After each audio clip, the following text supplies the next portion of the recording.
بسم اللہ الرحمن الرحیم نحمده ونصلي ونسلم على رسوله الكريم اما بعد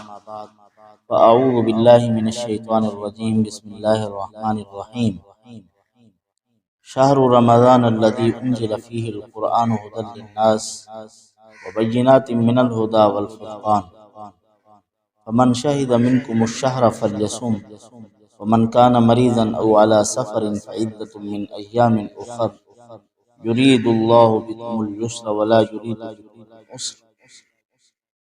ولتكملوا العدة ولتكبروا الله على ما هداكم آمنت بالله صدق الله العظيم۔ انتہائی واجب الاحترام معزز سامعین و ناظرین، آج کا ہمارا عنوان ہے رمضان المبارک کے احترام کے متعلق، جو کہ انتہائی اہم گفتگو ہے اور انتہائی ضروری ہے۔ رمضان المبارک کا احترام ہر مسلمان پر لازم ہے، جس کے بے حد و بے حساب فضائل وارد ہوئے ہیں۔ عظیم فضیلت تو یہ ہے کہ اللہ رب العزت رمضان المبارک میں جنت کے دروازے کھول دیتے ہیں اور جہنم کے دروازے بند کر دیے جاتے ہیں۔ جنت کے دروازوں کے کھل جانے کا یہ مطلب ہے کہ دخول جنت آسان ہو جاتا ہے، کہ جو بھی جنت میں جانا چاہے آ جائے۔ ہم تو دروازے کھول کے بیٹھے ہوئے ہیں، جس کو علامہ اقبال مرحوم رحمۃ اللہ علیہ نے کہا ہے، ہم تو مائل بکرم ہے کوئی سائل ہی نہیں، راہ دکھلائیں کسے کوئی رہرو منزل ہی نہیں۔ تو دروازے کھول کر اللہ پاک بیٹھے ہوئے ہیں، جہنم کے دروازے اللہ پاک نے بند کر دیے ہیں، اور یہ بتلانا چاہتے ہیں کہ میں تو نہیں چاہتا کہ تم جہنم میں جاؤ۔ ما یفعل اللہ بعذابکم ان شکرتم وآمنتم، اگر تم شکر ادا کرو اور ایمان لے آؤ تو میں تمہیں عذاب دے کر کیا کروں گا۔ تو یہ اللہ رب العزت عذاب نہیں دینا چاہتے، جنت میں داخل کرنا چاہتے ہیں۔ دروازے بھی اللہ پاک نے جنت کے کھول دیے ہیں، تو اب اگر نہ جانا چاہیں تو ہم اپنی شومی قسمت سمجھیں، اپنا ہی نصیب، اپنی قسمت پہ ماتم کریں، ورنہ اللہ پاک نے تو جنت کے دروازے کھول دیے ہیں اور داخلہ جنت کا آسان فرما دیا ہے۔ حدیث پاک میں ہے، روزہ دار جب اللہ کی بارگاہ میں حاضر ہوں گے اور دن قیامت کے حشر کا عالم برپا ہوگا اور لوگ پریشانی کے عالم میں ہوں گے، اپنے پسینوں میں ڈوبے ہوئے ہوں گے، تو اس حال میں روزہ دار کو اللہ پاک اپنے عرش کا سایہ بھی نصیب فرمائیں گے۔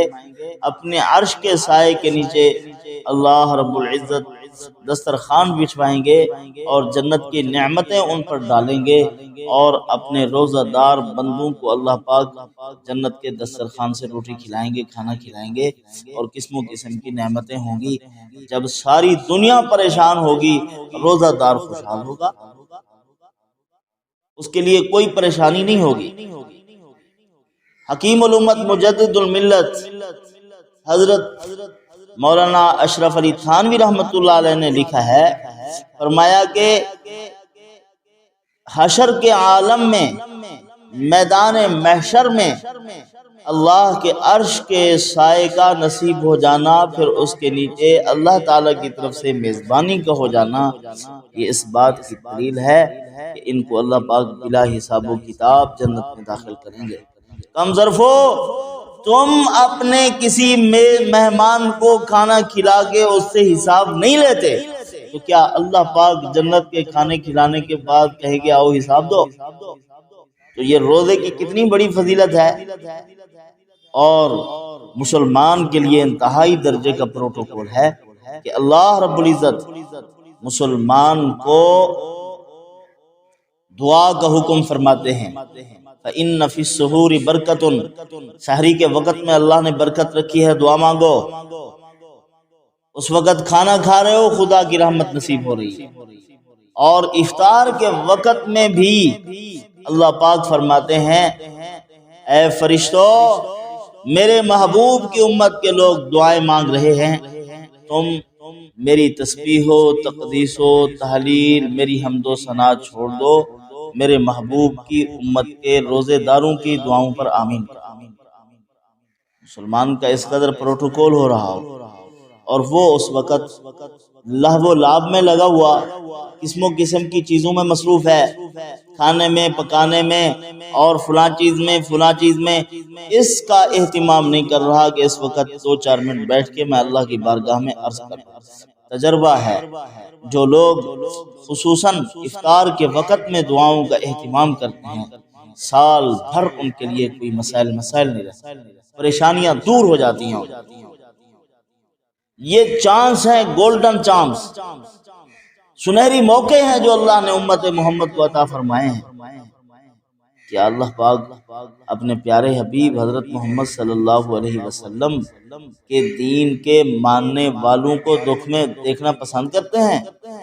جن پر اولیاء اللہ کی گردنیں کٹی ہیں، انبیاء علیہ السلام کے ٹکڑے ہوئے ہیں، وہ دین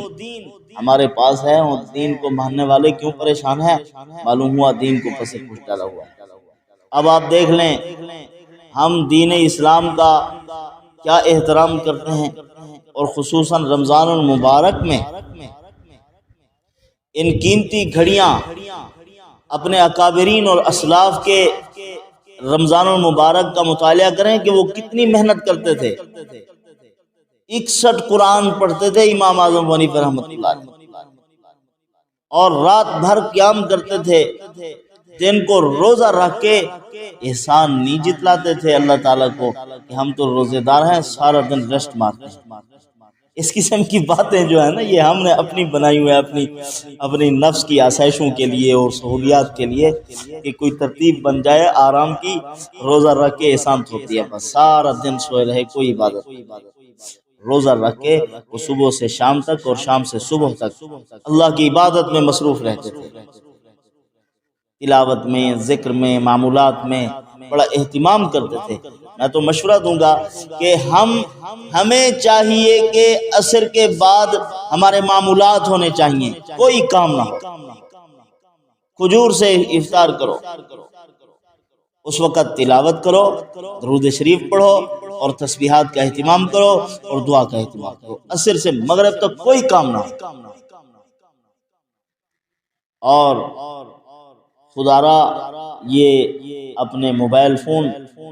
ان ایام میں، ان قیمتی لمحات میں بند کر دیں، چلائیں تو ضرورت کے تحت کال سن لی،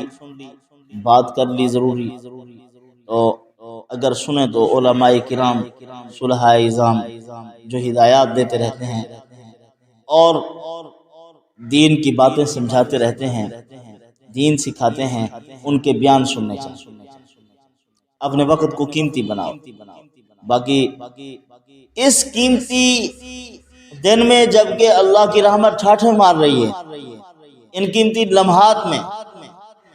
تو ہم اگر لہو و لعب میں مصروف ہو گئے اور قسم و قسم کے ڈرامے اور فضولیات اور لغویات اور گانے بجانے میں اور غیر محرم عورتوں میں، یا اسی قسم کا میں اگر کہوں تو کفر نہ ہو جائے، ارطغرل غازی کو دیکھنے میں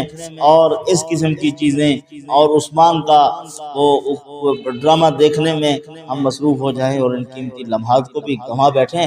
میں کہتا ہوں اللہ کی رحمت اس قدر ٹھاٹھے مار رہی ہے اور ہم ان چیزوں میں مصروف ہیں، اس سے بڑھ کر ہماری محرومی کیا ہو سکتی ہے؟ اللہ کی رحمت کا سمندر جوش مار رہا ہو اور ہم ان چیزوں میں مصروف ہوں۔ رمضان المبارک کی برکات سے محروم کرنے والی چیزیں غیبت، اور اسی طرح روزے کے منافی جو چیزیں ہیں، لڑنا جھگڑنا، اختلافات اور قسم و قسم کی خرافات میں مبتلا ہو جانا، غیر محرم کی تصویریں دیکھنا، یہ چیزیں جو ہیں ہمیں رمضان المبارک کی برکات سے محروم کرتی ہیں، اور اس سے محرومی پر تو حضور نے بد دعا کی ہے۔ آپ صلی اللہ علیہ وسلم نے آمین کی مہر ثبت فرمائی، حضرت جبرائیل علیہ الصلوۃ والسلام نے بد دعا کی، اور ان کو کس نے کہا ہے؟ جبرائیل اپنی مرضی سے آئے تھے، اللہ کے کہنے پر تشریف لائے ہیں۔ حضور نے 3 مرتبہ آمین آمین آمین کہا۔ صحابہ نے عرض کیا تو حضور نے فرمایا جبرائیل علیہ السلام نے بد دعا کی ہے، میں نے ان کی بد دعا پر آمین کہی کہ تباہ و برباد ہو وہ شخص جس نے رمضان المبارک کو پایا اور اس میں اعمال کر کے اپنی مغفرت نہ کرا سکے۔ اب ہم دیکھیں کہ ہم رمضان المبارک کی ان قیمتی گھڑیوں کا کس قدر احساس کر رہے ہیں، اور یہ تو نتیجہ اور ثمرہ ہے محمد رسول اللہ صلی اللہ علیہ وسلم کی دعاؤں کا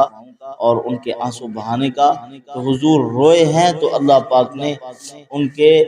آنسوں کی قدر کرتے ہوئے امت محمد کو یہ موقع عطا فرمایا ہے بخشش کا۔ تو میری درخواست ہے کہ میں خود بھی کوشش کروں گا عمل کرنے کی، آپ حضرات سے بھی درخواست ہے کہ